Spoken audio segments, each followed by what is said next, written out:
Welcome to the Model Rail Replacement Podcast, helping you get to your onward journey. A friendly service that helps you get from A to B, or probably nowhere at all.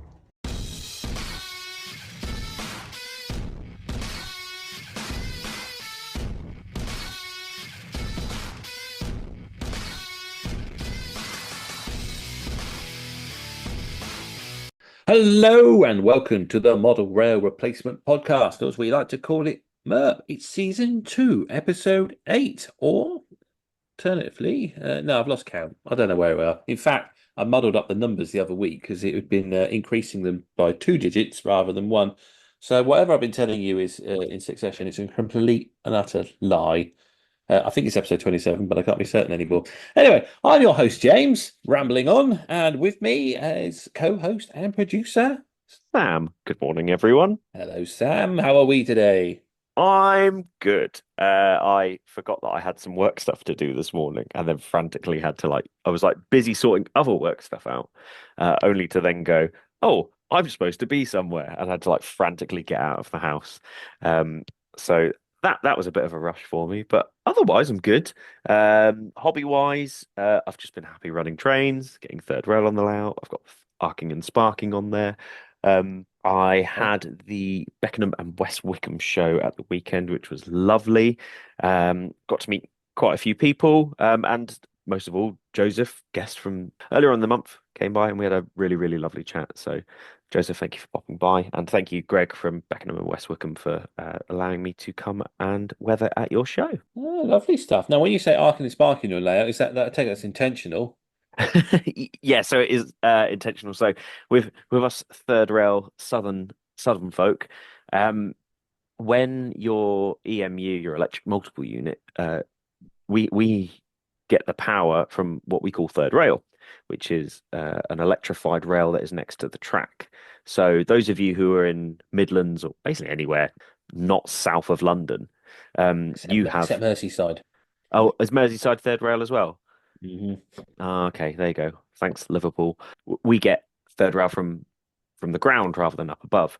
And we have what we call shoes on our EMUs, which attach to the bogies on for the wheels. It's like a little shoe that comes into contact, creates contact with the third rail, and that's how the units get their power. Sometimes, not all the time, you'll see as the third rail shoe comes into contact, the sudden draw of power creates a spark. And I don't think I've ever said this on the show, but in my day job, I work with electricity as well. And when we replace fuses on the electrical network, you get a spark when the fuse makes contact because it's drawing power. And it's the same thing that happens with trains. So if you have an EMU that rolls over the third rail, that sudden draw of power on the rail can cause it to flash and arc and spark. Um, it's completely normal. It doesn't mean that anything's bad, although I have seen some fantastic videos of some of the GBRF 73s coming into contact with the third rail, where the spark is so loud and the bang is so huge that the driver goes, maybe I'll switch to diesel power for a little bit. Stop the 73s, turn off the electric and boot up the diesel engine. So yeah, but it's quite fun and it's a nice little feature to have on your layout. So I've installed one just before the bridge, and I'm going to install one towards the tunnel portal as well. Just adds a little bit that when the EMUs go over it, you see the spark, and when the diesels go over it, you don't. So if you see a diesel go over it and then an EMU, it's something different as you're watching what to do. So That sounds good. That sounds good. I like that. I enjoy the videos when it's like been snowing and usually the passengers because they're not really aware of what the third rail does, and you get some very good arcing and sparking because of all the snow on there. And yeah, they all seem to be a bit of a panic because basically there's this train with lightning coming out the side of it approaching. But yeah, and I yeah, think that's the thing when it genuinely scares people. They go, "Oh my good!" And a great place to watch it if you get is on the London Underground. Like it's when because it's all dark in the tunnels there, you'll see sort of a train maybe approaching, and because it's still quite dark in there, even with their lights on, you'll suddenly see sparks, or you might get one when they arrive on the platform, or when you see the train go off and things like that. So if you ever want to see what I'm talking about, and it's an easier place to get a vantage point of it, the London Underground, because they are third and fourth rail there. You can see some of the arcing and sparking there. Alternatively, come down south and you can have a good old jolly jaunt on the southern region and look at the third rail. there you go. Little day trip out on the south. Do it in the summer though. It'd be nicer then. That's what I thought I'd say. Oh, questionable. How about you? What have you been up to?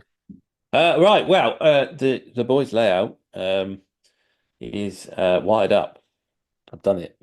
Well, almost. Uh, yeah. I thought I completed it last night. I'd finally have soldered all the wires together. I'd plugged it all in. I put the power on the controller, and the points all through bar one set, which I take as a win. So one set needs adjusting, and I was like, "Yeah, no, I'll take that. I only need to adjust one. I'm just glad all the others throw and they throw properly, no issues, nothing getting stuck." So that was very pleasing. I went to test the power, and nothing would happen except for one bit of track that randomly did have power, then stopped having power. And after a lot of fiddling about and mucking about, I decided I couldn't work out what the issue was. So I snipped all the wires off the connector I'd wired them up to, and just used a chocolate block connector just to try and fault find. Did it all again, still couldn't get any power, still couldn't work out what's going wrong. So I took the wires from the controller, tried to directly plug them towards the main feed for the layout, and got a lot of sparking myself. So it was arcing and sparking on this layout, but this was unintentional arcing and sparking, as I then realised there's obviously a short circuit in here, and that's why nothing's working. Um, Only to then sort of look around and scratch my head. And for a while, I couldn't work it out until I looked at the copper-clad sleepers and realised that when I'd installed them, I'd forgot to cut the space between each sleeper to stop the short circuit. So that was most frustrating to realise that had I done that in the first place, I wouldn't have spent about an hour this morning fiddling around with wiring that I didn't need to do. But never mind. I sorted it all out. I've wired it all up, and yeah, there's one or two little niggles that need sorting out on it, but otherwise, it's pretty much running and going. So yeah, happy days. The wiring's almost complete, and we can move on to the scenery, which is the more fun part. So it will, and hopefully it'll go up quite quick because it's sort of just a flat baseboard, and it's going to be sort of a city terminus station with a shed next to it. So nothing too drastic in regards to scenery. It'll mostly be sort of man-made structures, retaining walls, etc., which hopefully be quite quick to build in kit form and put on the layout. So it's all Sounds happy good. days on that one. Yeah, yeah. It's I quite like this project because even though I did it for the boy, it's sort of it's basically it's like that the Minories style layout that CJ Freezer is quite famous for drawing out to plan. And we've adapted a little bit. We've added a turntable and a yard with some sidings and an engine shed just for a bit more operational interest. Um, so yeah, we've got the free platforms, and then as I said, the goods yard and that, and then you bring your train in, you get the pilot to take the coaches away, you then run your loco out, and you can put it on the turntable, turn it round, take it to the shed for servicing, or put it back on the coaches if the once to put it back into the platform, and it's ready to go. And then say you got the yard, there's a factory, a good shed, and all that. So hopefully, it'll be quite an interesting layout. And as I say, we're building it for an exhibition, so. Hopefully it'll be ready. Well, the exhibition, the person I've been talking to probably for the 2026 year, which gives us plenty of time to get it all sorted, which I need because there was no way it was going to be ready in March this year or next year. So. Well, I mean, good. I'm glad. Are you allowed to give any hints as to where that exhibition is going to be for our budding reporters who want to come out and see you? Is it No, secret? because my memory's terrible and I can't remember when we got invited to. Not without scrolling through my Instagram messages and finding where the invite was to. Or no, it was Chiltern Railways. So he suppose it Chiltern Railways had invited us for Perfect. for the other layout, but I said I can't get it. I can't get that layout in the car and the boy in the back. He'd have to sit in the front. And although I don't think it's any longer illegal to put a child in the front seat, it's not recommended. My friend works in the motor trade and said about it. Well, you should put them in there until 12 years old because someone at work showed me a video of what happens to the bones of a child, and I was like, oh, ooh, yeah, no, I don't think I'll do that. So that's the reason. Good. Oh. We like to promote safety on the podcast. Just what we do. It's like a public service. Speaking of public service, we've got quite an interesting discussion to talk about today on the podcast. Do you want to let people know what it is before we head to the news? Well, we have indeed. Yeah, things have been a bit silly in the last few weeks, really, in the podcast. We've got a bit out of control and a bit childish. I mean, literally to the point we're talking about children's television in one episode. we talk about that in every episode, don't we? It always crops up. It doesn't matter how hard we try. Don't mention don't mention the show, and it gets talked about at some point. But yeah, we thought that in particular, we're coming to the end of the month because we haven't planned this very well. October is ADHD Awareness Month, and as part of ADHD, mental health is one of the key sort of factors that can, well, it can be a very positive thing to have sometimes. Sometimes it can be quite a negative thing. And so, in the association with that, we thought we'd talk about mental health and what you do when you hit burnout in your model railways, because I think we've all been there. We've all walked into that model railway room and then just turned around and closed the door because you just can't face it. So yeah, we thought we'd be a bit grown up this week and just talk about that. But that's a little bit later. For now, we're going to go cover the news, which is not much for announcements, but there is quite a bit coming into stock in the shops. So we'll move on to that. Right then, first in the news is an O-Gauge announcement. Now, yeah, we've been quite sort of lacking at talking about O-Gauge in this series. If you want O-Gauge talk, you really need Series 1. This is a 009 series, I think. But yes, Daypol have announced this week that they are to produce a brand new wagon in O-Gauge, and this is the PFA or KFA, as it was later known, container flat wagons.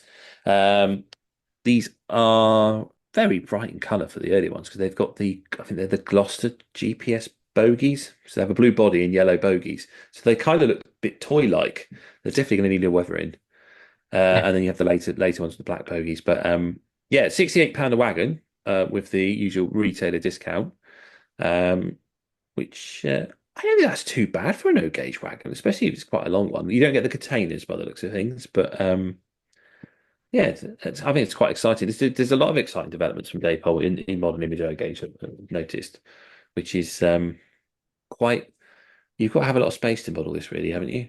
Oh, yeah. I mean, I'm looking at it now, and even just the CAD images of it look they look so huge. I'm trying to work out how long that would be, and I reckon you're talking. Well, actually, there's probably actual dimensions surely somewhere on here, but it looks big already just looking at the images of it. And I think if you had like a train of that, sort of like shunting at Southampton Docks or something like that, it would look really impressive. But I do get what you mean by it sort of looks a little bit toy-like. It reminds me of the Hornby Play Trains range, where Yes. it's that bright yellow and the bright blue, and Yeah. it that's what it looks like. And obviously it's not, and it's very realistic. And yeah, that could do with a nice touch of weathering in my mind. It definitely isn't on it, does it? Yeah, I was thinking exactly the same. It's like, yeah, it's a bit like the Hornby Play Trains colours when they used to have those wagons and that little train set you could get in the little carry case, which is Mm. great. I used to think that was a brilliant idea when I was younger. Just look at it. And they had the Thomas version as well, which would play the tune as you ran him round. I'm sure that drove parents mad. Constantly do do do do. And there we go. We've talked about it again. We tried our hardest, guys, and we can all It is blame right. James on that one. Yeah, look, we grew up with it. It's how we got into the hobby. It's a nostalgia feeling. Sure. But yeah, yeah. So that's from J-Pol as an announcement. It looked very exciting. And included in their announcement was also a brand new building in O-Gauge. This is their Kitmaster Genesis buildings, and these are low relief. They look like, in fact, yeah, the other like the low relief factory ends. So sort of a bit like a dockside building, I suppose is the best way to describe them. Hmm. What you used to see by canals and a grain store kind of look. But yeah, they look interesting. So that's sort of a nice side of it. It's nice to see O gauge buildings as well because you don't really see much. I don't really notice it. You seem to get a lot of the locos and the wagons, but not much catered for in regards to building. So that's No, quite good. I think it'll be quite. Everyone has to sort of scratch build all of their O gauge buildings. Am I right? I feel like, and now that you've mentioned it, I'm not going to be able to. I'm trying to think of. I know Bunter's Yard does like O gauge signal boxes, and railway laser lines. They do like custom bits and stuff like that. But now that you think about it, I'm going to have to ask Neil because I think Neil's probably the from Little Layouts in season one. He's probably our O gauge eyes and ears on the ground because he works in that a lot. So that'd be quite Hmm. interesting. Yeah, I don't think I've seen a lot really. Especially, I don't think there's anything ready to plant, or if there is, it can't be too big. But Yeah, that's nice to see from Daypole. And then along with that, they've previously announced that they've got the Class Y1 stroke Y3 Sentinel. Another batch of them is coming along. So that if you feel that you want to model no gauge, but you don't have the space for a modern day container train, you can just go with a little shunting layout with one of them because they're great little locos. I think I think there's quite a little sort of cute look about them. It'd be nice to see them return in OO gauge. I think they were a model rail limited edition that made with Daypole. Mm. And they've been missing from the market for a long time. It'd be nice to see them come back at some point, but just wait and see on that one. Yeah. So that's Daypole's news, and I think that's it. Rounds it up for announcements this week. But there is quite, as I said, quite a few products landing in the shops, or at least prototypes being revealed because KR Models have done a reveal of a few things, including their leader loco, which is looking quite nice. Yeah, Uh, that sort of silver color scheme on it is interesting. I wasn't expecting it to look as nice as it does in that silver, and having weathered wagons in that silver, I can't imagine that's going to be any easier to weather because silver is one of those weird colors that it's so smooth and shiny. It doesn't take any any weathering any very well. Even if you try and airbrush weather them, it peels off so much easier than any other color that you work on. So I'm intrigued how that will look for the loco. yeah, no, I found that with the back with VGA wagons, that silver. Yeah, I spent like ages weathering them, and then it's just the weathering's coming off with the tape. That's not good. But yeah, it does look nice though, doesn't it? It's kind of like a Foster Yeoman loco if they bought something back in the Steam days. That's what it And reminds me of. The 59. yeah, Yeah, you're right. It does. And I think it looks great. yeah, sort of a 59 look with sort of a London Underground cab sort of style on the front. Yeah. It's Yeah, it but looks like the battery yeah, maintenance depot trains that you get on the underground. That's what it looks yeah, like, just the wrong yeah. color. I was trying to figure out what it looked like, and that is it. Thank you. Thanks, James. That's it. No problem. But yeah, there's quite a few of them on the way, including up to a BR Blue livery, which I'm going to guess is a very fictional livery.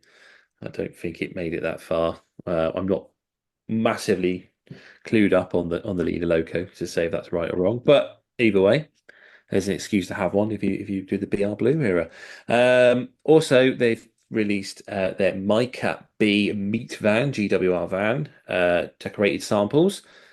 These look great. There's something really nice about them. And you know what? You know what this wagon would go well with? Go on. That Northwestern Flying Kipper fish van. They're sort of matching colours. You could probably sneak one into the train there. Yeah. Tom at Kelly's just released, but yeah, I like them. Um, yeah, they look really nice. So that's another one to look forward to coming to the market. And as we say, there's a few things landed this week, including Clark Rail Works. They've come into the market with their own range of wagons.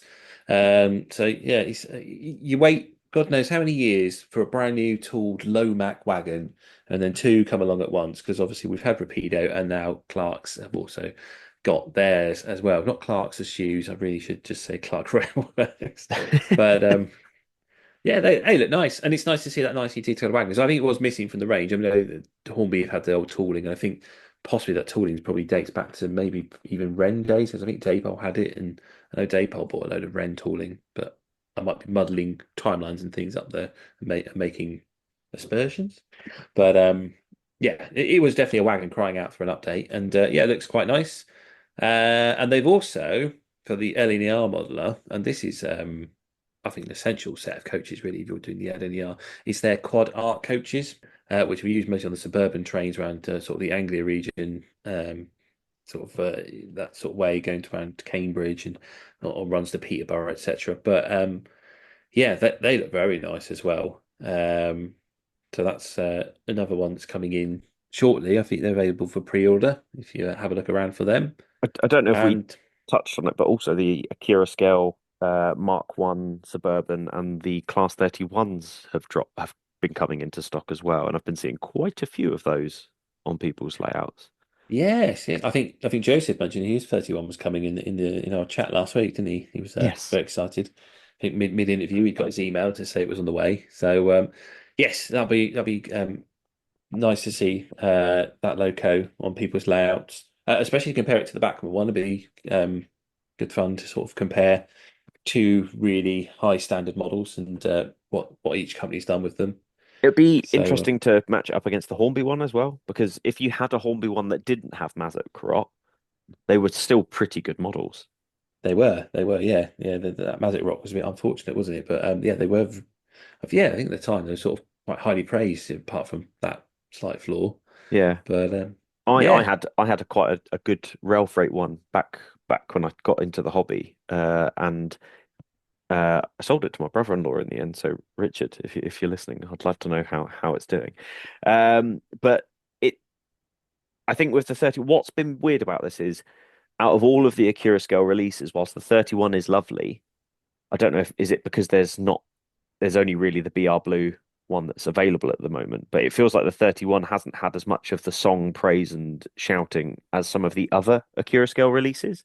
And I put that as well with the Mark Ones because I feel like they are oddities out of everything. They're not as mainstream as the 37s and everything else has been. Would you agree with that? Or yeah, maybe. Yeah, I'm not sure.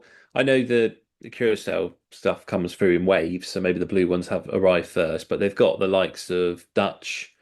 I think Engineering Dutch is one of them that's coming. The Mainline Blues definitely another one. They've got their own Curacao exclusive livery of the EWS, which looks very nice. hmm, Um, so yeah, I think YouTube wise, I've only seen people who've got the blue one put out reviews at the moment. So maybe that's the case. But hmm, yeah, well, just have to wait and see on that one and see what the public thinks of the new product. But I'm sure it's to the same high quality and standard of the other Cure Scale products. yeah, I'm sure. Um, and then obviously we mentioned Bachmann and covering Bachmann and their EFE range, the Plaza, and I can't another poor attempt at pronouncing things. I think it's Fura, Theurer, whatever that is.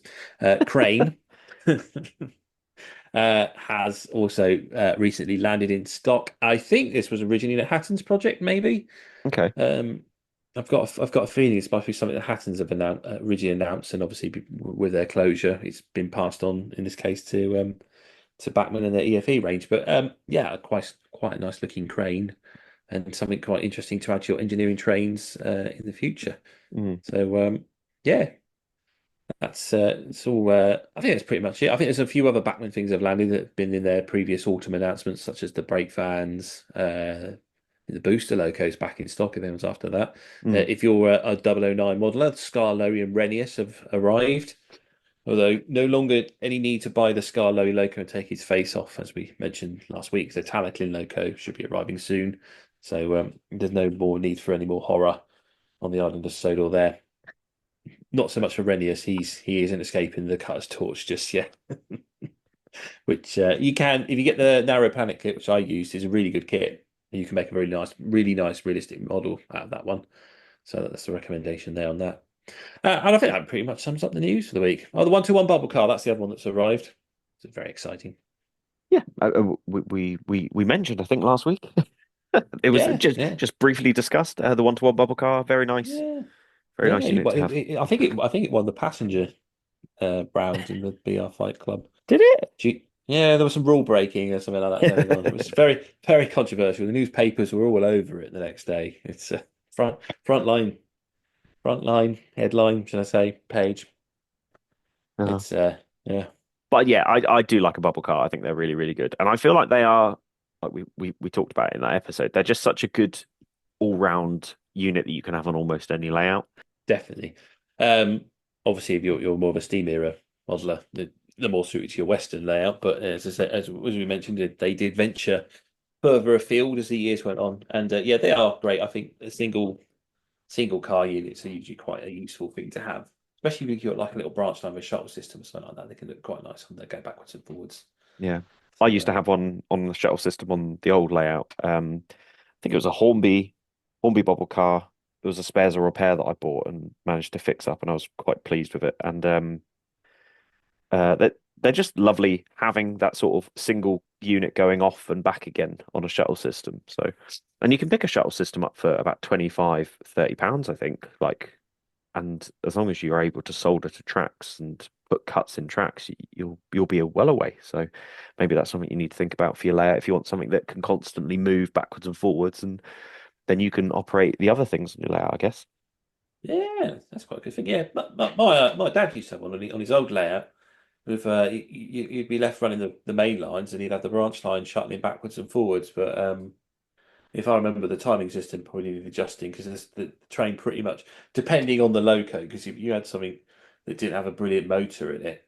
I think we tried like the 14XX and an auto car, and well, we all know what 14XX is by day point you run like. They're not the best, and yeah, that never made it to the station before the system would switch to polarity and it start sending it back along the branch line. So the passengers never made it, or they slowly got there. It just about get to one station and then shuttle backwards and forwards. Take about an hour back and up and down the line, but eventually it might get there. But yeah, no, that just brought back a memory there, really. But yeah, that'd be great to see the return of the Class 121 bubble car as it has arrived in shops this week. That does it for news, really. I think we've pretty much covered as much as we can. Apologies if we've missed anything, but there we go. That's all the news done. I think we're going to take a short break now, and when we come back, we're going to, as we say, talk about mental health and what do you do when you hit burnout in the hobby.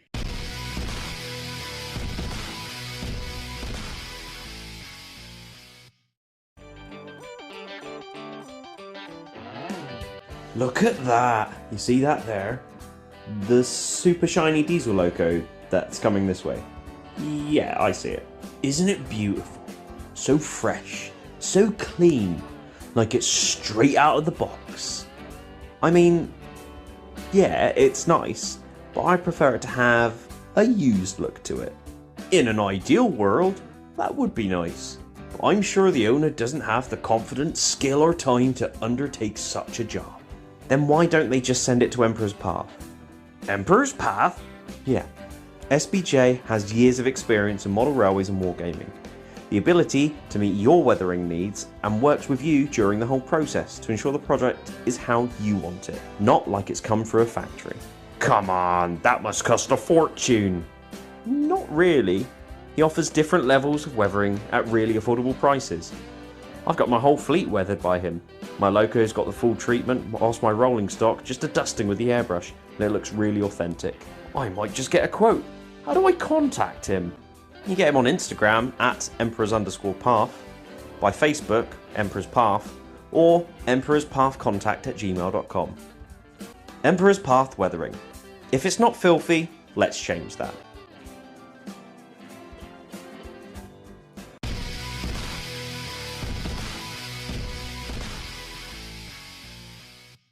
Okay, we are back, and this week's topic is mental health and the hobby, and what do you do when you hit burnout? So we all know that many of us can get really into a hobby when we're sort of really into that project and on the go. And you can find yourself diving in, devoting hours after hours to your subject, your modeling, whatever you're into and working on at the time. And then at some point, you'll probably just hit burnout. You probably walk into your model room, look at it, and close the door and walk away, and maybe not come back for a couple of weeks. We've all done it. We've all hit burnout. So we've just thought we'd talk about the subject, what you do, and sort of how to get around it and where to turn to when you're not quite feeling like model railways. So, Sam, have you ever had that? You've hit that model railway burnout. You've been doing so much on it, and all of a sudden you just feel like you lose your interest in it. No. Right, see you next week. Act- Actually, yeah, and I find it happens regularly, and it's finding the thing that you want to do rather than the thing that you think, and that being the main key point is that the thing that you think you need to do. And I find that with hobby burnout, it's very easy to realize you're having that hobby burnout, and then you find yourself getting into a worse and worse sort of mental somersault in it. Um, I've had it before where I've got into a real bad mental state where I am very lucky. My customers, and I'm going to call it Stu and Martin are two of the best customers I've ever had in this hobby because they are so understanding. And I know it's no secret that my Connex livery that I did for Martin caused me endless amounts of stress because of the lining on it. And I found that effectively I was getting myself worked up because I was struggling to do it and I was stripping and repainting and stripping and repainting. And I was losing hours of my life trying to do it, and it was burning me out. But because I knew was for someone else, I was getting myself worked up about it, which was causing me to then get burnt out in the hobby. And I think that's when you have to know. And Martin, a massive shout out to you on this one. That's when Martin turned around and said, "Look, there's no rush. We trust what you're doing. Just take a step back and take your time and do it to a way you're comfortable with."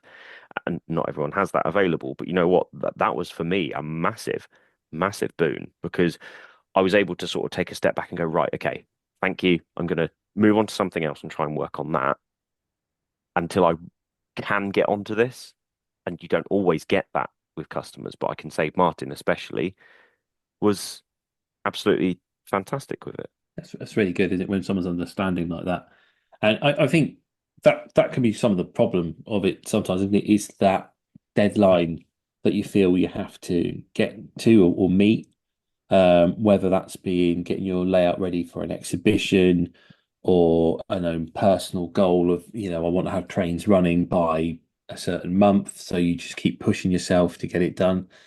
And I think even like there's probably YouTubers out there that would probably agree with this that you decide to make your videos and you decide that you're going to do a video a week. And whilst in the first 4 to 5 weeks that seemed like a great idea and it's really fun, you find by week 6 that hang on a minute, I'm getting a bit tired of this. This is a bit exhausting.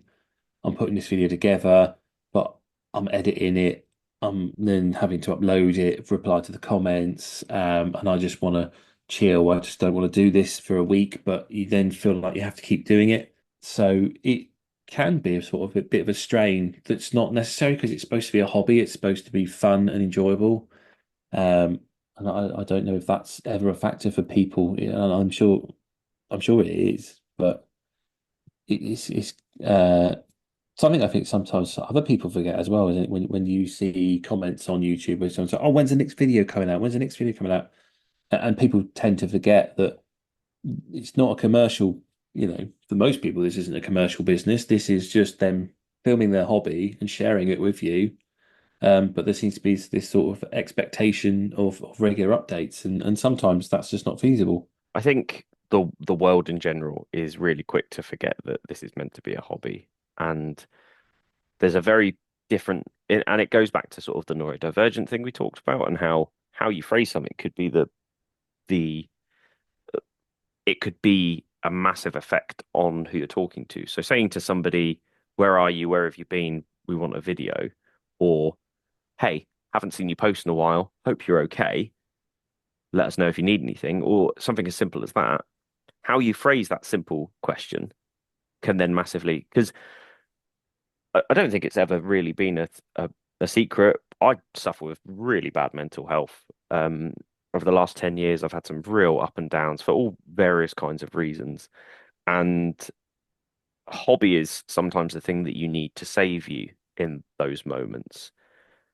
And it's trying to find the balance. And I think community is a massive, massive thing about trying to make sure you're okay. I know Pete from NSE Latchmere, when I posted saying that I was selling my old layout, the first thing he did was message me and said, "Look, are you all right? Is everything okay?" Like, just because it's that, just checking in, making sure everything's all right. And I was like, "Oh, yeah, yeah, I'm just selling my house and moving." And he was like, "Oh, okay, that's great." And it's that little thing of like, he didn't necessarily have to make it like a public thing, but he messaged me and just checked that everything is all right. And I think sometimes you just need that in the hobby to have that little discussion. And sometimes you can come back from it where you start posting and doing your bits and bobs again, and sometimes you don't. Yeah, it is that good to have that support, isn't it? Because sometimes it's difficult for someone to ask for help, and sometimes they just need someone to ask them, if they want help, and that Mm. way they can then ask for it. Um, and yeah, it can be tough at times. As I say, I think we've all done it. I know I think I even mentioned it on the show the other week. I just got to a point where I was just a bit burnt out from modeling. And I was coming into my model room, but I wasn't actually doing anything. I just put the telly on and just be sat there watching the telly. I had all the intention to try and do something, but I just couldn't find that energy. And sometimes you do just need to take the break from it. Sometimes it's I'll try and do, because I mean, most of my hobbies just tend to be modeling anyway. So if I wasn't doing model railways, I'll paint Star Wars Legion figures, or I've got a load of airfix kits and stuff like that to build. It's all kind of the same hobby. So sometimes you have to completely remove yourself from the venue, and I'll go do Lego. The kids have got tons of Lego, and I'll play Lego with them, or sometimes even in the evening, they'll go to bed and I'll just carry on doing my build, and finding something else to just sort of give my brain a bit of a break from overloading it, I suppose is the way to look at it. Because I know this is definitely my favorite hobby of all the hobbies I have. Um, but it's also my job, and so that can also get on top of you sometimes. When your hobby is your job, and it's quite nice that your hobby is your job, etc. But sometimes it can feel a bit like it's all becoming my job kind of thing. So sometimes it's putting those barriers and borders between stuff, isn't it? Mm. I I think you've touched on a piece there that's really important, and it's the finding another way to engage your brain. It like, to a certain extent. I know you said that you had different hobbies that were different types of building, um, but like let's ask you a person or assume personal question. Like, if you had a hobby that wasn't to do with building, what would it be? If I wasn't kit making and stuff like that, I'd be doing. I'd probably art. I like to do drawing, Okay, so that's but you it's, still have that other way of releasing your creative side, or finding a way to use yeah. your brain, or use as a hobby. Yeah, definitely. Yeah, there's always an outlet. It can be varied. I mean, once upon a time it used to be cooking, but I just got lazy over that one. I agree though. I love cooking. Like, it's one of those things that, but weirdly, I enjoy cooking when it's by myself. Like, I don't need someone around to talk to me whilst I'm cooking. I can just cook what I'm cooking and enjoy Mm, it. yeah. Um, the main reason I ask that is because, like, my no secret to the podcast, I love playing on my Switch. Like, I love playing on Pokemon. Like, it is a completely different hobby for me. And unlike the Warhammer side of it, where the side could meet, although I don't really do Warhammer anymore, like, there's still parts of it around. With the playing on the Switch or the Pokemon side of it, the two don't meet. And I find sometimes that's what I need to then get the first for hobby back. Sometimes it's almost forced upon me, in the sense that when I am traveling around for work, not so much anymore, but it used to be a case of I'd be away for a whole week, and then I'd be back for three, and then away for another week. Like, I traveled around training people, and that time away from the hobby was always quite beneficial, because it's really difficult to take trains away with you, to have that time where you take it away. You can take it away to paint or to weather and stuff like that. It's completely possible, but sometimes it's actually a good idea to not. And I find some of my most creative ideas happen during that time, or I just completely switch off from the hobby in general, and I'll just sit and I'll watch TV in my hotel room or something like that. And it allows you to do that. What I'm trying to say is that you can find things that help you with burnout, but you know what? Sometimes, to get past the burnout, you maybe talk to your friends about what projects they're up to, and it becomes a not what you're up to hobby wise, but what your friends are up to. And I know sometimes I don't say it, but I'll ask you about projects that you've done or things that you're doing. Like, I've talked to you quite a bit about your Marylebone station idea, because I love it. I think it is, double O wise, out of the projects that I've seen you do, videos on or like the ideas for. I think it's my favorite project that you've started, and I'm gutted personally that you didn't finish it, but that's not to say that I don't love your current project. Likewise, your 009 layout gave me so much inspiration to want to do it. I just hit a wall where I went, actually, I can't start another layout or a new idea right now. But like it definitely gives me the influence and inspires me to do it. So you don't necessarily have to do the hobby to get the inspiration back for it, if that makes sense. Yeah, It's sometimes it is nice to talk to someone else about their project, what they're doing, and it can rekindle that fire, kind of. If you're feeling a bit fed up with it and they're all a bit down and it's all a bit boring, a bit samey, I don't want to do this, I can't be bothered with it. And then, you talk to someone else who's currently in the flow of things, in the passion of what they're doing, and they say, well, I'm doing this and I'm doing this, and you think, yeah, that sounds pretty good. You know what, I wouldn't mind getting mine to that stage. I might start doing that. And then you can just find that simple conversation can just snap you out of that sort of downer and bring you back up and get you back into the swing of things. And it's good to have that chat. And like you say, just sometimes just observe from the outside what someone else is doing. Again, as I sort of go back to, it's there are many YouTubers I know that do even admit that they'll been away for a few weeks or a few months sometimes, and they'll just say, "Look, I shut the shed door. I just couldn't do it anymore." Eric from Underground Eric sticks to my mind. I know he's done it a couple of times where he just disappears, and he will say, "Look, I just had a bit of burnout. I just needed to have a break, but I'm back now." And then he'll get back into the swing of things, and it's always nice to see. So, taking that break can help you. It's just obviously finding something that's going to get you through that stage of wanting to come back to the role modeling, isn't it? And like you say, having that conversation with someone can sometimes be the ticket that you need. Yeah. And uh, we've had a conversation with somebody very, very recently, and we talked about sometimes switching and doing different things and modeling other things that you don't necessarily do. So I've completed the loop recently in my loft, and I'm happy because I can run trains. But you know what? I haven't really done any massive scenic parts on it like I thought I would. I thought I'd be Hmm. jumping in 2 feet to start doing the scenics by the bridge, and I've done some, but I've not gone as hard and fast as I thought I would have. I've been really excited talking about little like diorama projects or like 009 projects with yourself, and it gets me excited to maybe want to do them, and it gives me enough that I start watching the videos on those particular things, but it quells my thirst enough to watch other people's videos on it without having to spend the money, because that can also be a massive thing that affects how your hobby is going, and the burnout and even the mental health of it is we're in a hobby where, yes, you can get things on the cheap or you can get things for a relatively good price, but sometimes your mental state doesn't want you to wait, or it doesn't want you to miss out. It is that fear of missing out kind of thing where you might buy a bulk load of something because trying to obtain.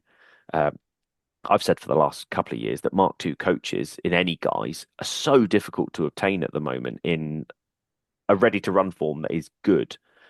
And whilst we've had companies bring out various ideas of it in the last couple of years, you try and make yourself a Mark II-A or a Mark II-E F rake at the moment, and it's a lot of money if you don't have any of the coaches. If you can sit there, be patient, and buy coaches one at a time, but it then makes you panic, and you do that sort of thing where, let's say, for example, let's use a Cura scale as an example. A Cura scale brought out their Mark IIs, and then it's that Mark II-As, especially in Network Southeast and BR Blue and Grey, quite difficult to get hold of.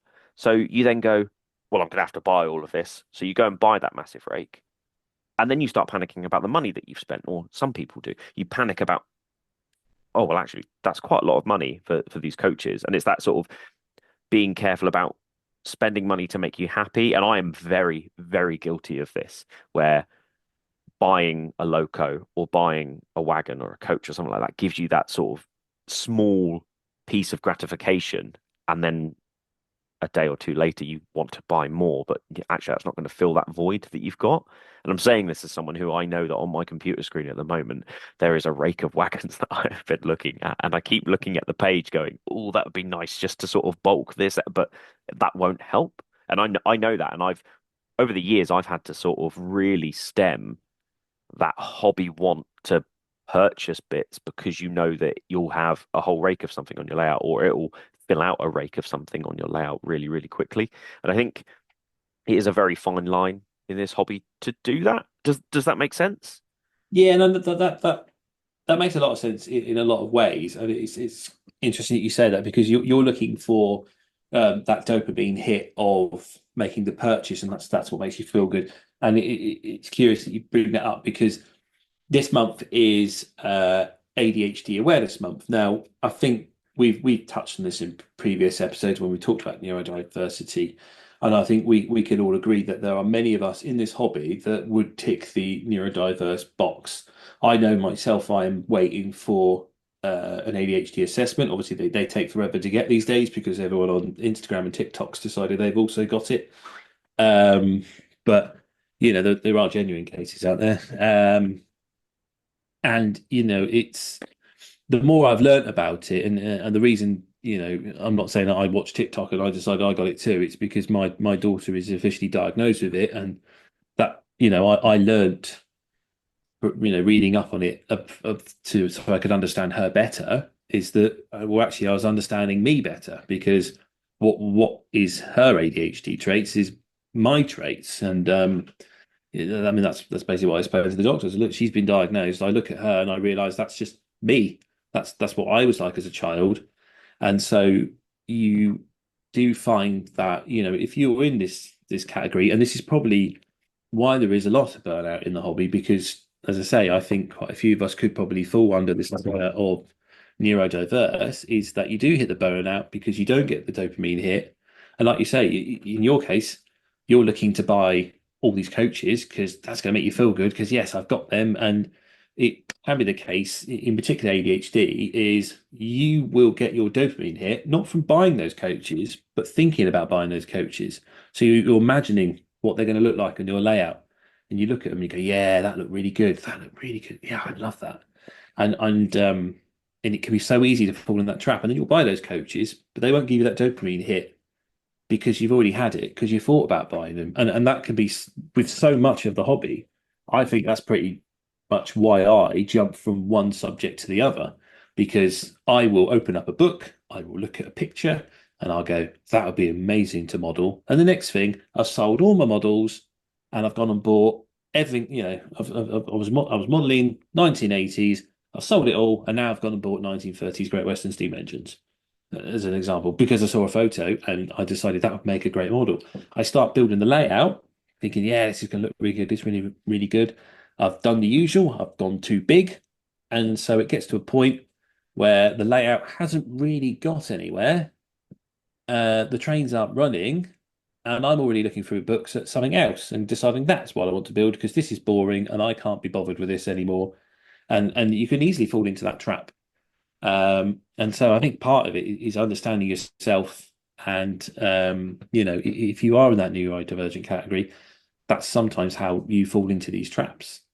And like you say, the money side of things can play a part in that because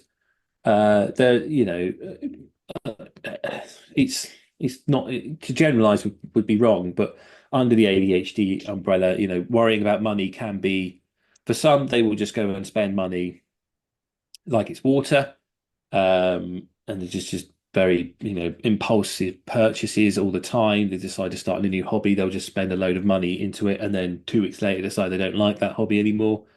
And so it can probably be the same with the fact that, yeah, I've decided that I'm going to model this, and now you've gone out and bought a load of wagons, and now you're worried about the money because you've spent too much money. So it can be hard because, like you say, that there's the fear of missing out, and if you know there's something you want and you want to model it, I think we can all be in agreement that if you don't buy it now, you're going to be paying the price for it on the secondhand market when you do try and put these models together. But I think sometimes you just have to accept that you're not going to be able to model that on your layout, or just wait until the next batch is produced. And I think it's that not knowing when the next batch is coming in some instances.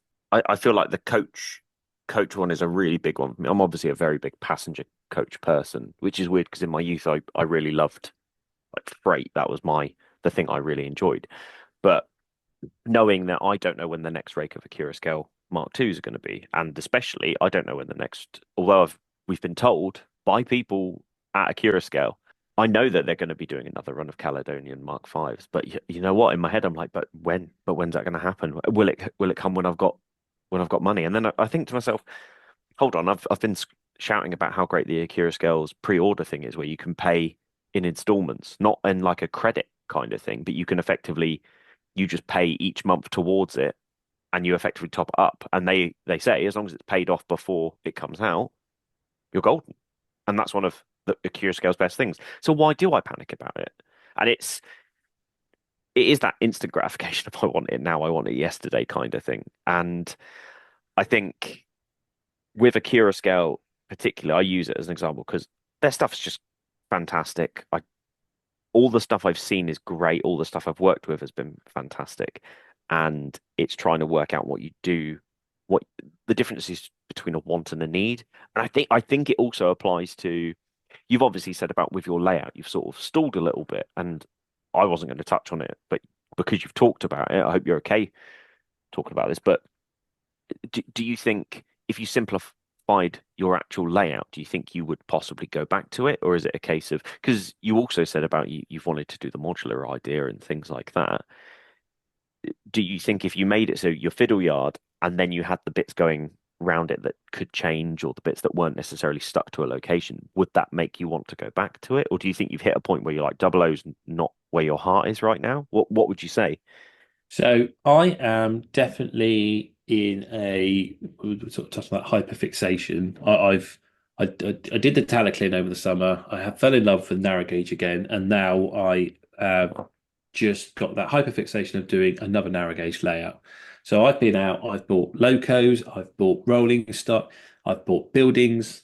I've got bits of track. I am pretty much putting together all the bits I need to do the project. So I'm following that classic ADHD trait. I have now invested all my money in this hyperfixation. So I've gone and bought everything. The question is, do I get that 009 layout built in time before that dopamine hit just fades out and I lose interest in it? And like you say, yeah, the 00 got to a point where I've got trains running around the room and I haven't done anything on it since. And that's I don't know. I think in truth, yeah, I have burnt out on it. I got bored with the wiring. I want to do scenics, but it's not really ready for scenics.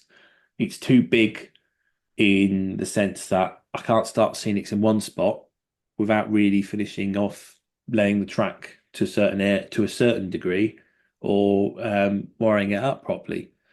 So what I probably will do is I probably will look at this modular idea so that I can just do one baseboard at a time. Get the fiddle yard get the other boards in place where I want them so I can run trains around, then take the first board and start doing the scenics on it and not have to worry about I need to get this done, I need to get this done, I need to get this done before I can do this. But that's taken a long time for me to work out that that's probably the best way I need to model. And as I say, the other idea I like about that is if I decide to change my mind, which I quite often do, at least I'm not wasting my time and money. I can just take that, at the moment I want to do a modern day Transpennine route. I take that Transpennine board down and I decide I'm going to do Somerset and Dorset. So then I get a new board and I start laying some track for a Somerset and Dorset scene. I start building that. I get bored with that. I decide to put the Transpennine back on, or I move to something else, Great Western Mainline or something like that. And I think that's probably the way I'm going to look at doing my model railway in the future. And on the plus side, it can then be an exhibition layout if need be. Yeah. And I think that's it sounds like you're almost coming to terms with that's what you need to do to sort of kickstart your hobby a little bit with it. As your friend, I love watching you hobby, and I've watched your videos before we were friends, And that hasn't changed since we've become friends. The difference is that I get a little bit inside knowledge now before you post it, which is obviously a great little perk to have. Yeah. And I think a big thing is being able to talk to each other. And you and I have spoken to each other, and you even said to me about I've hit a wall. I haven't really run trains, or I haven't done anything to the double O gauge since then. And then or you've said like, oh, I'm big on the 009 at the moment. And I guess it's being able to support someone without trying to take over what their decisions are. I know for me, I've sort of said, whatever you do, don't take down the fiddle yard, because I feel like the fiddle yard is the part that is a difficult thing to take in and out over and over again. Yeah. And I feel it's knowing what can come out to be relayed and what can't. And I think you do a really good job of whatever you do, because you have such a talent with your model railway hobby. I mean, I remember when you did the track design and you built that 3D paper model of the track design, it blew my mind. I was sort of like, that's insane. And that's a talent I didn't know you had at the time. It's having that support there, and you as a person being the support, knowing that you can say some stuff, but at the end of the day, it's not your decision. Yeah. That's it. So yeah, it's just a bit of guidance, isn't it? Sometimes it's just reaffirming someone's decision, or just giving them a different point of view to think about what they want to do in regards to the hobby. But with regards to that 3D build, that only exists because I'm useless with computers and can't design in CAD. So But but you had that, and you were able to show people in your videos that sometimes when people show me in CAD, I lose interest. But the fact that you had a 3D model that I could see what your plan was, to me, it was great. I loved it. I thought it was fantastic. And I'm not saying this to blow smoke up your ass. It's trying to be there for your hobby friends as best you can without overstepping the mark, I think is a very, very big thing that we as hobbyists need to understand. But it's also being there to sort of be supportive, where I would never turn around and tell you you're an idiot for taking that up or anything like that, because that's not my place. It's you've taken all this up. What can I do to help you as a hobby friend? I think is something that we as hobbyists need to do moving forward. I think you're right. Talking to a friend can sometimes be the right medicine for the problem, so to speak. Because I've mentioned it. There are like the YouTubers that try and get a video week in, week out. People that try and meet deadlines and everything like that. There's thinking about it, the one thing apart from the 6 week break we took, that we do this every week in, week out, and this is the one thing I don't ever feel burnout on. I think maybe there's one or two episodes that we know, and one of them we re-recorded. It was that bad where we definitely had burnt out, but that was in the earlier days where we sort of struggled to find our flow and our format. But since we've sort of got our feet firmly on the ground with the podcast, it's something that is always quite refreshing. It's always nice to talk to you about the hobby, about different subjects. We can have interesting and fun conversations. We invite other people, to come and join in our conversation, and it's always so delightful to talk to other people and understand their ideas, their views of the hobby. And yeah, I think it really does come down to it that yeah, it's nice to have that conversation and that chat with people and sharing and that community that I think it is quite a lone. It used to be a lonely hobby. I think is probably the best way to describe this. I think once upon a time, this used to be a very lonely hobby, where people are going to listen next week and think, "Oh, he's already said this." But you go out to your garage, you go out to your shed, you go up to your loft, you're all alone up there. Maybe you might have a friend around every now and again, but I know from growing up. Um, my gran had a friend whose husband had a model railway, and he used to love it when me and my brother would come round because he could show off his layout to someone. And as soon as we were around there, he'd invite us straight up to the loft. We'd be up there looking at his railway. And he was another one for changing his mind as well, actually. One minute he'd be modelling double O, and then he'd be in Engage modern day. Next time you go, it's back to double O again.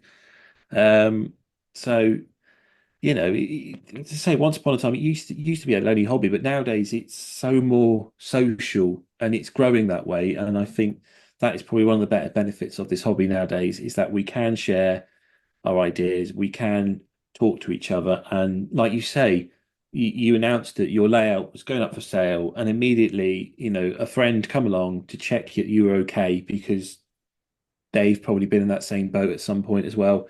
They know the experience, they know what you're going through, and they were ready to talk. Mm. In this case, nothing was wrong mentally at the time. Obviously, it would be later because you're selling your house and there's nothing more stressful. Yeah. But but model railway wise, you were fine. I am.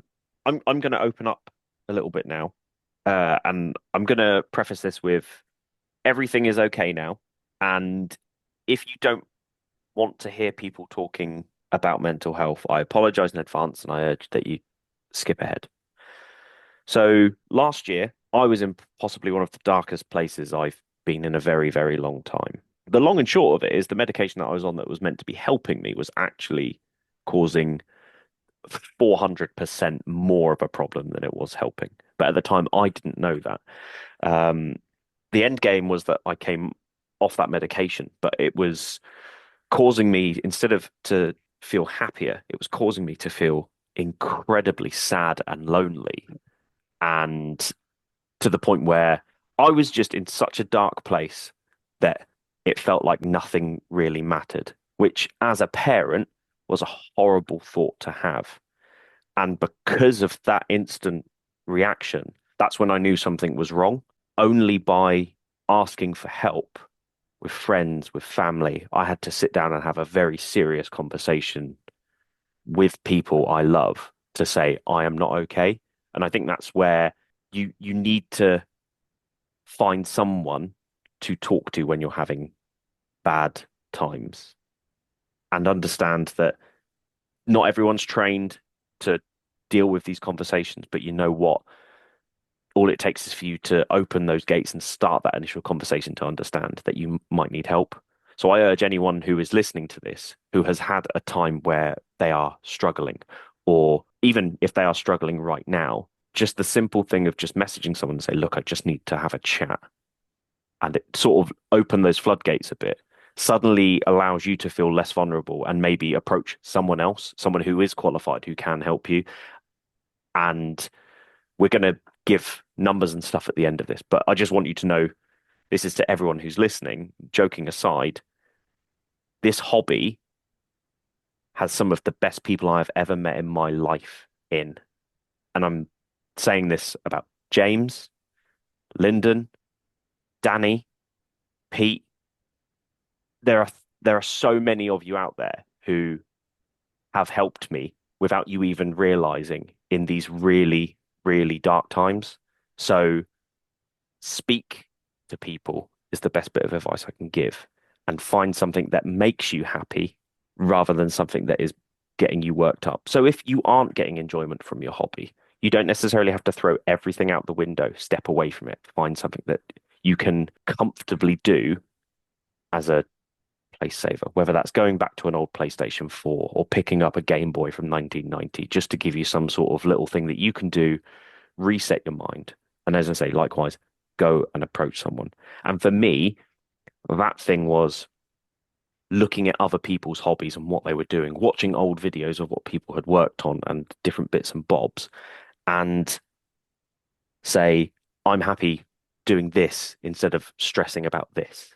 And although that's not necessarily completely covering this conversation and it's taken this conversation to a very dark place, I feel it's very essential to, first of all, know that you can talk to people.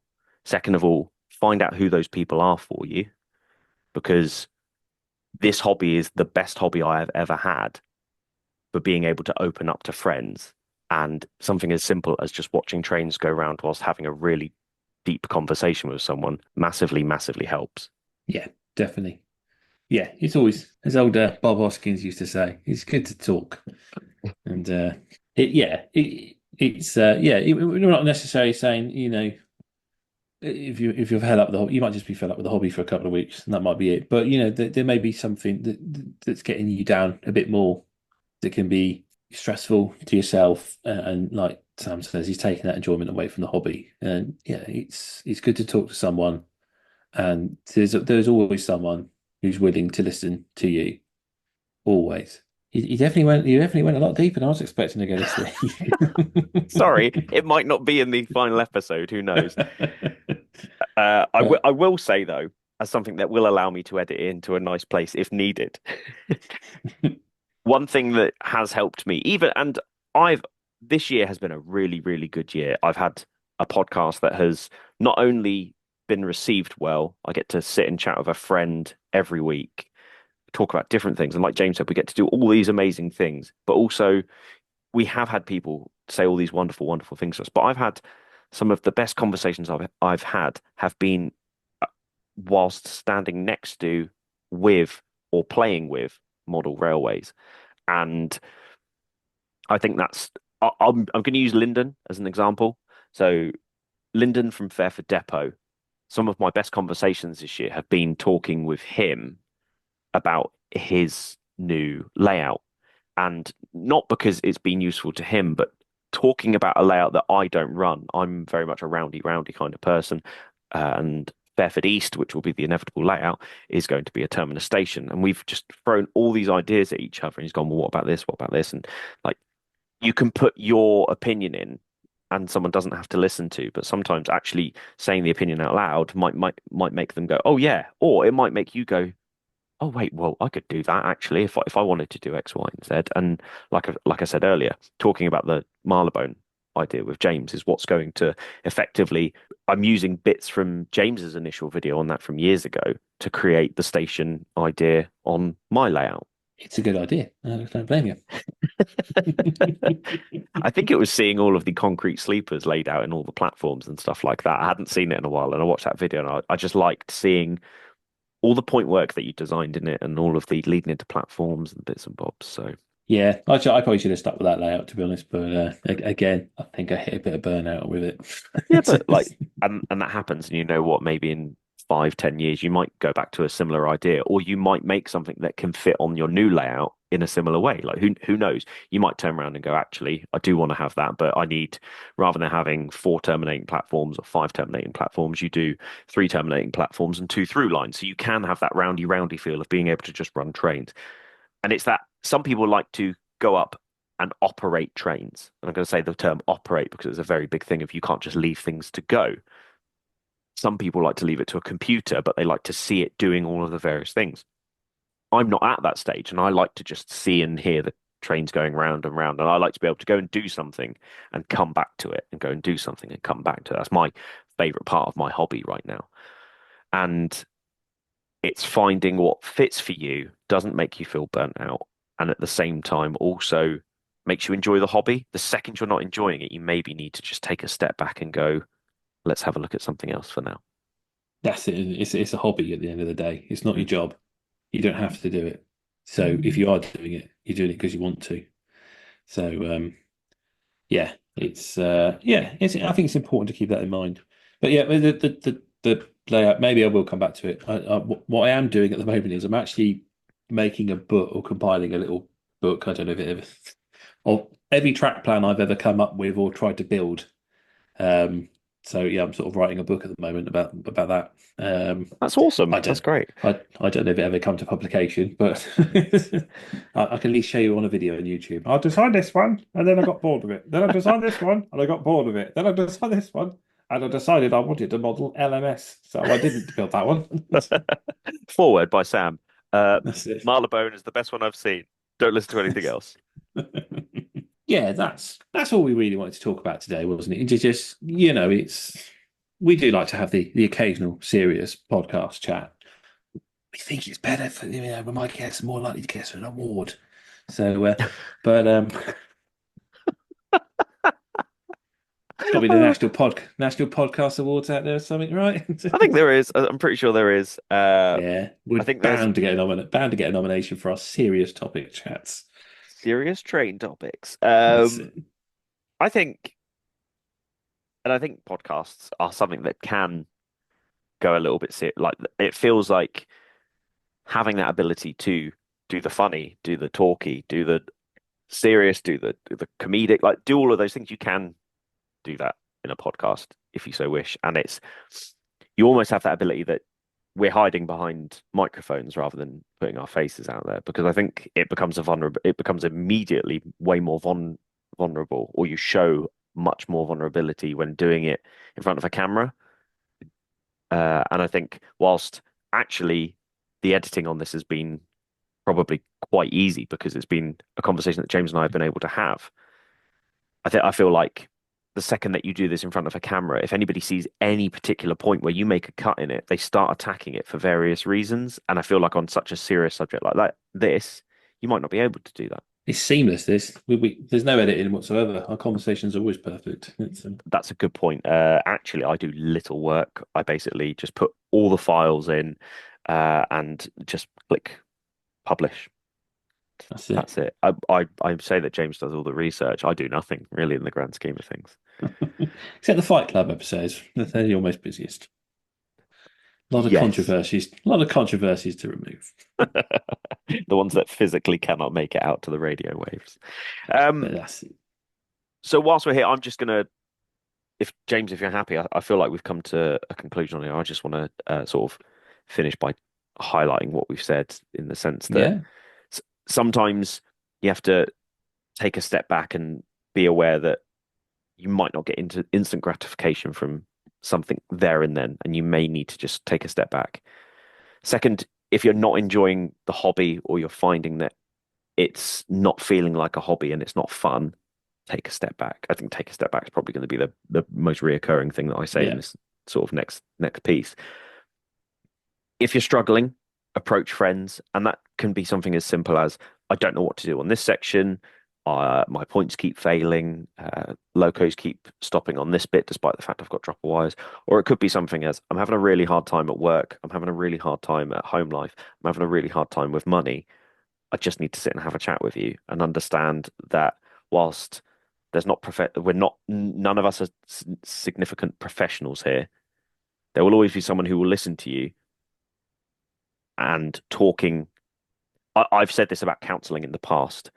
The 60 minutes that I have done counselling sessions, I have never been so happy to cry in my life as when you come out of a 60-minute counselling session and you cry about something that you never, ever, ever thought would ever make you cry. But you know what? Talking about it makes you feel so much better. And I urge anyone who is having a hard time to at least try and talk to it with someone. I think that's a great way to finish this discussion. And yeah, I hope it's sort of given people food for thought. And just if you're out there and you are feeling a bit burnt out or whatever, have a chat with someone.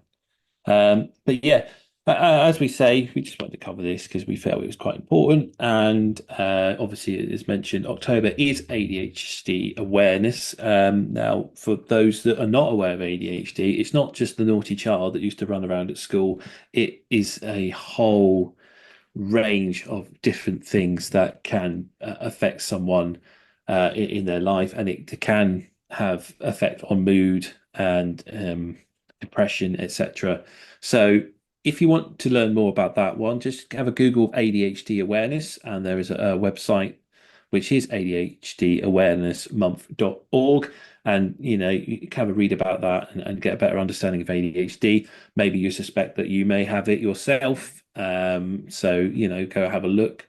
And yeah, just have an understanding of that as well. Sam, I think you had a few phone numbers that you wanted to just bring to people's attention if they wanted them. Yeah, so the main one that I wanted to bring to the foreground is Samaritans. If you feel like you can't talk to somebody that you know, then sometimes talking to somebody who you don't know is even better, because they're just there to listen. So Samaritans are available. I've used them before in the past, and they're a fantastic charity. Remember that help is available, and you can contact them on 116-123. That's 116-123, and they're available 24 hours a day, and they can help you if you need it. Yeah, thank you very much. We're going to take a short break and brighten things up a bit with a social media shout out.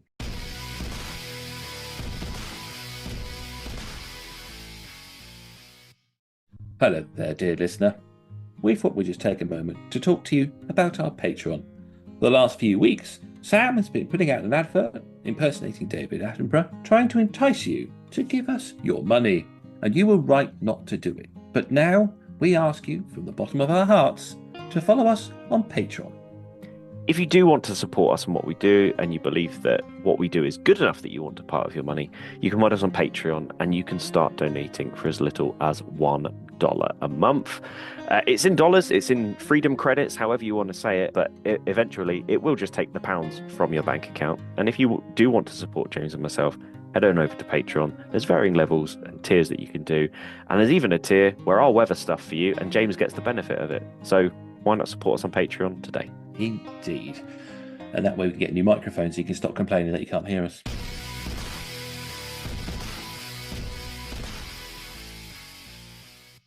Okay, we're back. And as we say, it was a serious topic, but something we felt that needed to be talked about.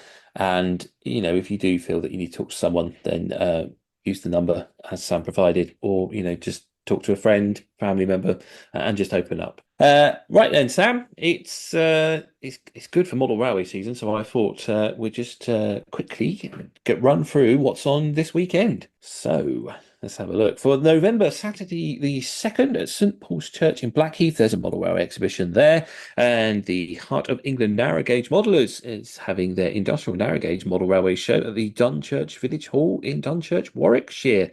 There's also the Salvation Army Hordern Model Railway Day. This is in Hordern in Durham. Romford Model Railway Society is having their exhibition at the Fairtykes, apologies if I've pronounced it wrong, Art Centre. I'm sure you can find it. It's in Hornchurch, Essex. The Train Collectors Society has an autumn show at the Trinity Church Halls, just off Narber Road and Holman Crescent in Leicester this coming Saturday.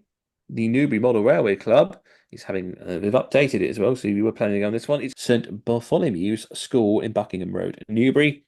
Hayward Model Railway Group is having it at the Masonic Ballroom in Greater Manchester, Rochdale. Croston Community Hall is hosting the Marketing Insider Stummish UK. Well, that's North American Railroads will be the topic. So that's an interesting one there. New Haven District Model Railway Club, their exhibition is at the Seaford Baptist Church in East Sussex. There's the Sheffield Model Railway enthusiasts meeting at the Carterknowle Methodist Church in Sheffield. The West Wiltshire O-Gauge Group is meeting at the Paragon Hall in Westbury. Elgin Model Railway Club is at the Elgin Town Hall in Elgin. Saturday 2nd to Sunday 3rd, Model Railway Club of Copenhagen Fields at 40. That'd be quite a good one. You haven't seen Copenhagen Fields. It's a very nice model railway. And that's at Keene House in London, Greater London. Also on the 2nd and the 3rd is the Halesworth and District Model Railway Engineering Society meeting at the NG Skills Centre in Lowestoft. There's the White Model Railway Group on the Isle of Wight, also having their exhibition on the 2nd and 3rd, and that is in Newport. There's the Graveends Railway Enthusiast Society at North Fleet School for Girls in North Fleet, the Spalding Model Railway Society at the Springfield Event Centre in Spalding, the Weymouth Model Railway Association at the Weymouth College, Cranford Avenue, Weymouth in Dorset. And on the 3rd, the Fairham District Model Railway Club is having an open day, and the Wrexham Communities Recollection, I don't know how to pronounce that one either. Community Centre in Fareham, Surrey. If you live there, I'm sure you know what I'm talking about. Sunday the 3rd also sees the Rugby Railway Club at the Hillmorton Road at Hillmorton Rugby. That's a nice little place to go. You go down the locks there, although on a Sunday, Tony's shop is closed, so no model shop for you there. Grandad's Train Shop in Selby Model Railway Show is inside the Selby Super Bowl. That's in Selby in North Yorkshire. Bracknell Railway Society is also having their exhibition in Wokingham. Ipswich Model Railway is at the Lorraine Victory Hall in Bramford. And that is all the model railway shows happening this weekend. Right then, Sam, we've covered that. Have you got a social media shout out? Yes, I do. So this week I'm going to be shouting out Boomer Diorama. I initially picked up this video. It was during our sort of low point in where we weren't posting anything during the summer holidays, and they have a really cool ferry dock model train layout. And then it instantly got me down this rabbit hole of doing the Dover docks with the 233s that operate simultaneously, pulling stuff off the ferry at the same time to keep it at the same level. Just absolutely genius. Insane level of modeling. If you haven't already, go and check out Boomer Diorama. I think it's a very, very worthy watch. How about you, James? Yeah, I'm going to shout out Crosby Garrett, which is an N-gauge model railway. It's based on the real location on the Settle and Carlisle railway line. It's quite a nice little one. Again, it's one of these new ones that the algorithm has found for me, which is quite pleasing because it's always nice to find something new. There's a lovely bit of modelling. It's always nice to see a Settle and Carlisle out. There's something quite iconic about that location. So yeah, that's my one, the Crosby Garrett N-gauge model railway. Perfect. So I've found it and I'm going to give it a follow. cool, lovely stuff. Yeah, I already follow Boomer Diorama. I do like him. It's he's a very good modeler, and obviously he used to work in movies, didn't he, doing that sort of modeling there. Mm, So yeah, so some great stuff there. yeah. Right, then that just leaves our own social media shout outs. So Sam, how can people find you? So if people want to get hold of me, you can find me on Instagram at emperors_path. Alternatively, you can watch me on YouTube at Emperor's Path. James, if people want to get hold of you, how can they do so? It's YouTube, Instagram as Western Signalman. On the email is westernsignalman@outlook.com. But don't forget that we also have our own Model Rail Replacement Podcast Instagram account, and you can find that as the Model Rail Replacement Podcast. And also, if you want to email us, it's modelrailrp@outlook.com. So that ties us up for this week. Next week, I think we've got an interview, haven't we? It's Tom from Buggles Kelly, I believe. That So is correct. yeah, that was a lovely chat with Tom. Really enjoyable. And it depends how Sam's edited it. There'll be a lot of Mickey taking out of Sam, Or or it'll be a not. very short episode. We'll have to wait and see in that one with see if Sam can take it or not. But apart from that, all I'm left to say is that hopefully we've been entertaining, informative, and have replaced your model railway, if only just for a little bit. I've been James, and with me is Sam. Thanks for listening. This service terminates here. Please ensure you take all of your personal belongings with you.